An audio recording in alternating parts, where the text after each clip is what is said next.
Hello बच्चों। हम लोगों ने पिछले सेशन में ये देख लिया था कि लाइफ प्रोसेस का चैप्टर हम लोग शुरू किए थे और उस चैप्टर के जितने भी एस्पेक्ट थे इंट्रोडक्शन हम लोग जान चुके हैं। ठीक है, अब उससे आगे की बात हम लोग इस सेशन में करेंगे। तो आप लोगों को बस क्या करना है कि ध्यानपूर्वक सुनना है और जहाँ नोट डाउन करवाने की आवश्यकता होगी आप लोग नोट डाउन भी करते जाइएगा। और केवल आप लोग अगर इसे सुन लेते हैं तो मैं आप लोगों को आश्वस्त करना चाहता हूँ कि आप लोगों का 50% काम यहीं कंप्लीट हो जाता है। ठीक है, इसलिए ध्यानपूर्वक इसे सुने और उसके बाद जो है नोट नोट भी बनाएं। ठीक है, तो शुरू करते हैं। कहता है what our life process. Life process है क्या, है ना। The maintenance function of living organism. क्या है? The maintenance function of living organism must go on. Maintenance function living organism का हमेशा चलते ही रहता है, चाहे वो क्या हो, बैठा हुआ हो, चाहे वो सोया हुआ हो। तो ये जो कोई जितना भी लिविंग ऑर्गेनिज्म है उसका मेंटेनेंस फंक्शन चलता रहता है। When they are not doing anything, जब नहीं भी कुछ कर रहा होता है लिविंग ऑर्गेनिज्म, फिर भी उसका मेंटेनेंस क्या होता है, चलता रहता है। ठीक है, even when we are just sitting, अगर हम लोग बैठे भी रहते हैं तब भी क्या होता है, मेंटेनेंस फंक्शन क्या होता है, चलता ही रहता है। कि ठीक है, तो जैसे कि हम लोग क्लास में बैठे रहते हैं तो क्या होता है कि फिर भी वहाँ पर भी मेंटेनेंस फंक्शन चलता रहता है। और कहता है even if we just asleep, और हम लोग जब निद्रा अवस्था में होते हैं फिर भी क्या होता है, मेंटेनेंस फंक्शन चलता है। और the maintenance job has go on, ये जो मेंटेनेंस फंक्शन है वो क्या रहता है, हमेशा जारी रहता है। The process which together perform this maintenance, ये जो मेंटेनेंस करने का प्रोसेस होता है इसी को हम लोग लाइफ प्रोसेस बोलते हैं। तो अब तो आप लोग समझ ही गए होंगे लाइफ प्रोसेस क्या है। तो लाइफ प्रोसेस के बारे में अगर क्वेश्चन पूछा जाता है एग्जाम में तो क्या लिखिएगा, life process is the process in which living organism maintaining job occurs. क्या होता है, living organism perform maintenance job. Life process is the, लिखना चाहें अगर तो लिख सकते हैं, the process in which living organism perform the maintenance job.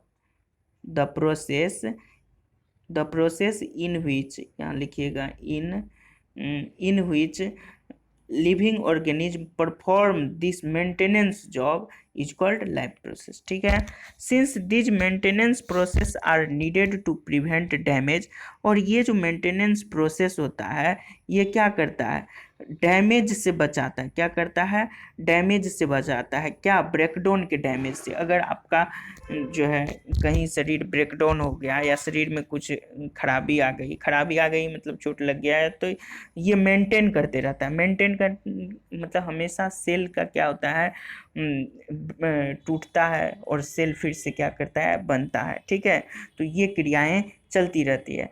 तो अब देखिए ये जो मेंटेनेंस का प्रोसेस होता है तो इसमें क्या होता है, एनर्जी इन्वॉल्व होता है, एनर्जी की ज़रूरत होती है।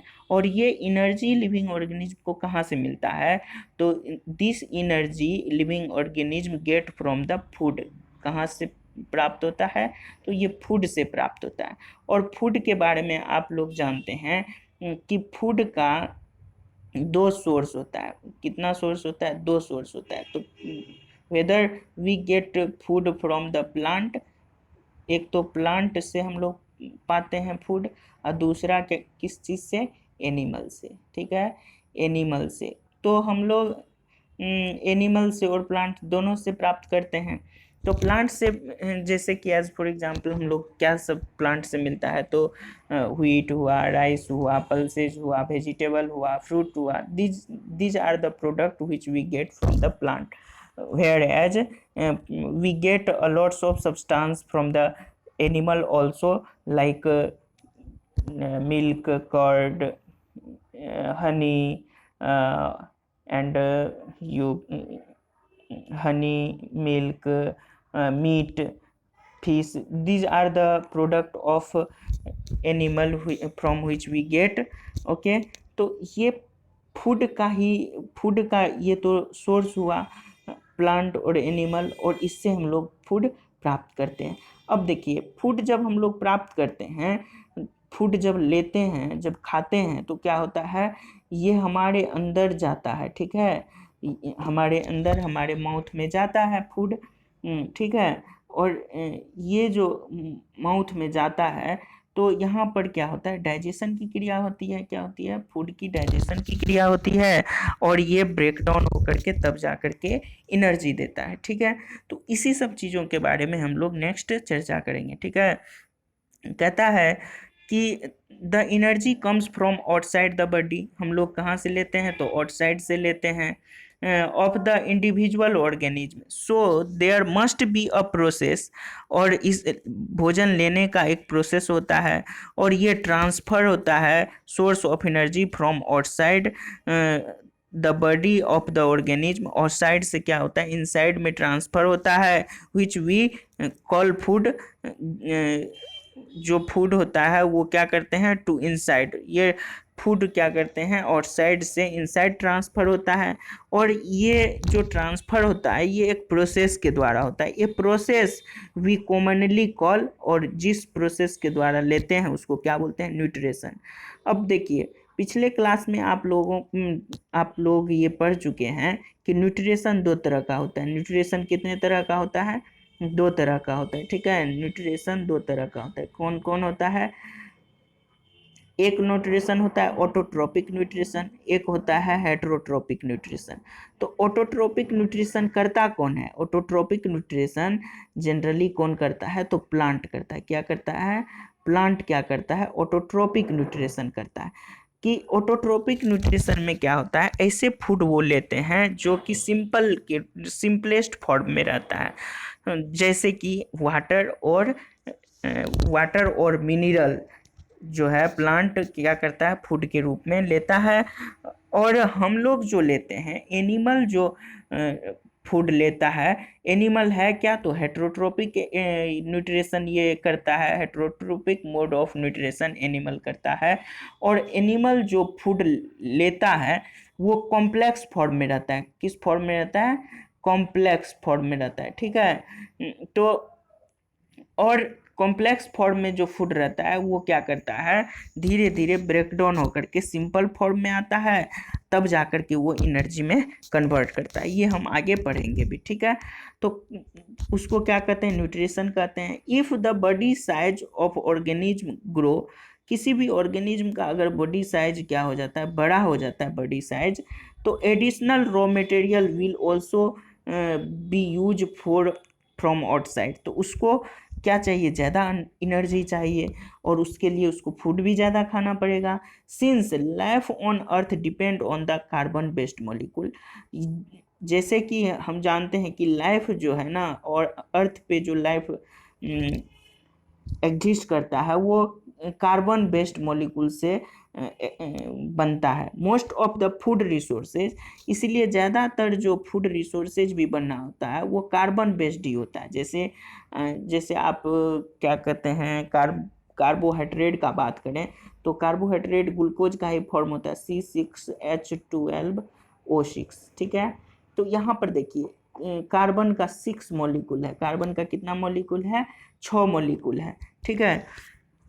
तो यहाँ पे कार्बन है, तो इसी तरह अगर आप सब में देखें तो कार्बन का ही ये क्या है, प्रोडक्ट है, ठीक है। तो आगे देखते हैं, कहता है कि कार्बन बेस्ड होता है डिपेंडिंग ऑन द कम्प्लेक्सिटी, इसके कम्प्लेक्सिटी के आधार पर these carbon source different organism can use different kind of nutrition process, और डिफरेंट ऑर्गेनिज्म क्या करता है, डिफरेंट काइंड ऑफ न्यूट्रिशन करता है, ठीक है। The outside source of energy could be quite varied, और आउटसाइड सोर्स ऑफ एनर्जी होता है जो वो वेरी कर सकता है, ठीक है। जैसा कि हम बता चुके हैं कि हम लोग एनर्जी जो लेते हैं वो दो सोर्स से लेते हैं, एक प्लांट सोर्स से और एक एनिमल सोर्स से। Since environment is not under control of the individual organism, किसी इंडिविजुअल ऑर्गेनिज्म के कंट्रोल में नहीं होता है इन्वायरमेंट जो होता है, तो कहता है these source of energy therefore need to broken down और built up in the body, इसीलिए ये क्या करता है, इसको जरूरत होती है ब्रोकन डाउन करने की और बिल्ड अप करने की। The must be finally converted to uniform source of energy that can be use for the various molecular moment needed for the maintenance living structure. तो कहता है क्या कि ये जो इन यूनिफॉर्म सोर्स ऑफ एनर्जी हम लोग लेते हैं वो मोलिकुलर मोमेंट के लिए जरूरी होता है। एनर्जी तो जानते हैं ना कि मोलिकुलर मोमेंट के लिए जरूरी होता है, एज वेल एज साथ ही साथ to the kind of molecule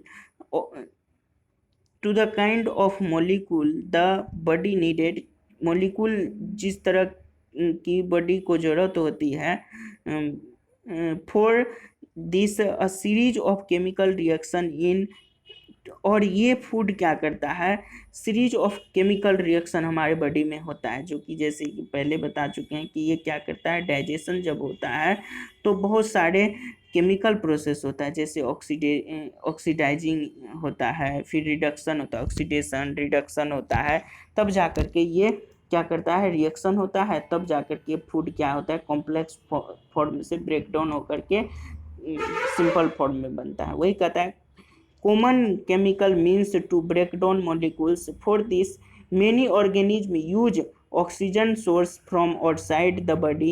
The process of acquiring oxygen from outside the body, ये क्या है, process of acquiring oxygen, oxygen लेते हैं और साइड से अपने बॉडी में, to use the process of breakdown of food sources for cellular needs, और ये जो ब्रेकडाउन होता है फूड का, और वो किसके लिए ज़रूरत होता है, वो एनर्जी किसके लिए देता है, तो सेल के लिए, तो इसीलिए सेल्यूलर नीड कहा गया। ठीक है, समझ गए, व्हाट वी कॉल।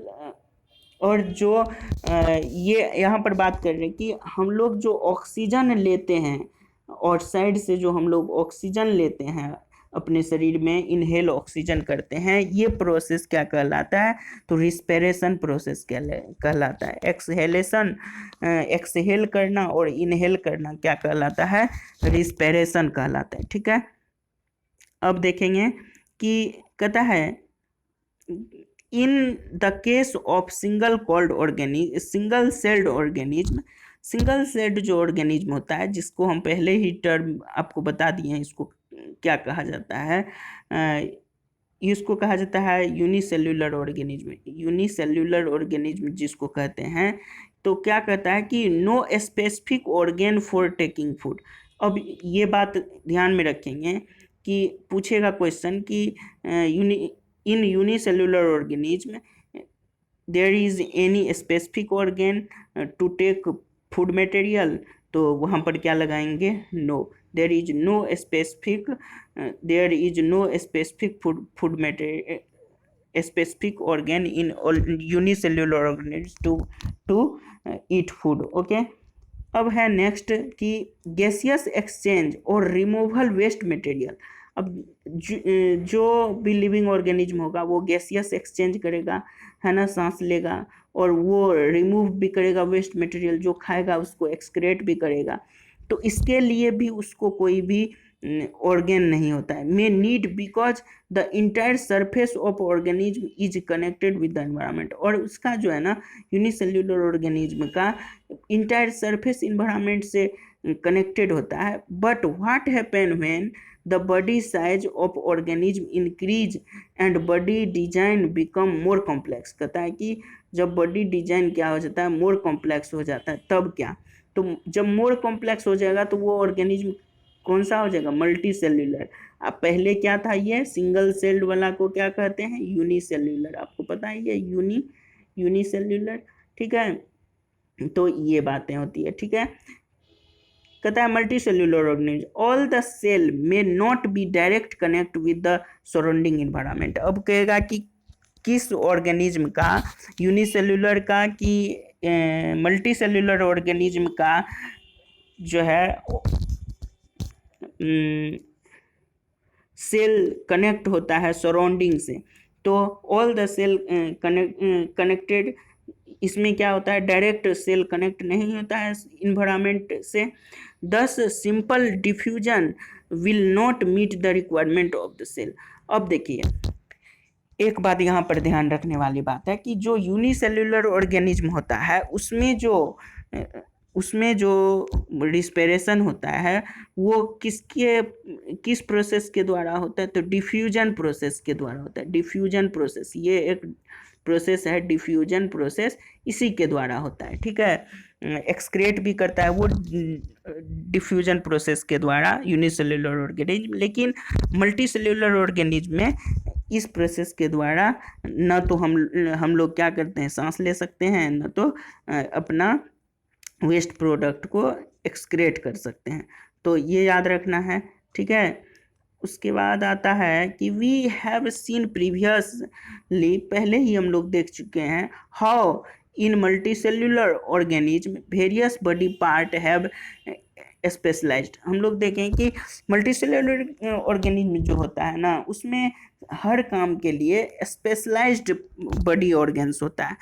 और वो जो है ना, जितना भी बॉडी ऑर्गन होता है सब स्पेशल टास्क को परफॉर्म करता है, ठीक है, स्पेशल टास्क को परफॉर्म करता है, तो स्पेशल फंक्शन उसका होता है। जैसे आप देखें, ह्यूमन बॉडी को ही देखें तो क्या होता है, स्मेलिंग के लिए होता है नोज, टेस्ट के लिए टंग, टीथ जो है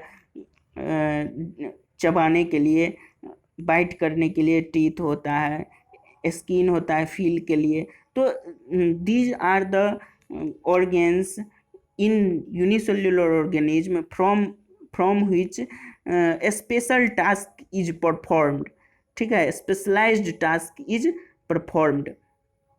उसके बाद आता है कि कहता है we are familiar with the idea of these specific tissues and with their organization in the body of organism.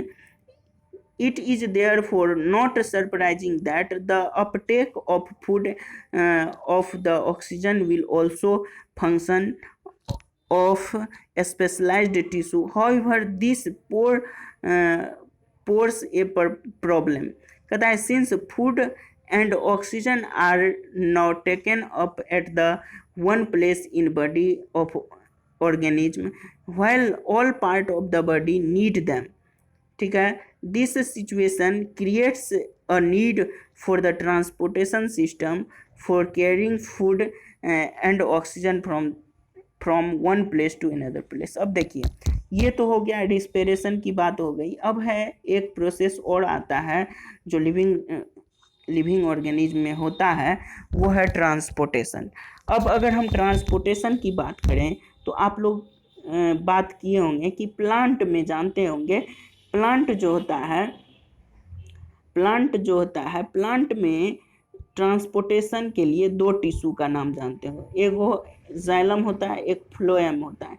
Xylem का काम क्या होता है, ये वाटर का ट्रांसपोर्टेशन करता है। किस चीज़ का, लिख लीजिएगा कि plant has two tissues, first xylem tissues और सेकेंड फ्लोएम टिश्यूज, और the function of xylem tissues is it transport water, whereas the function of phloem tissues is it transport food, all part of the plant, ठीक है।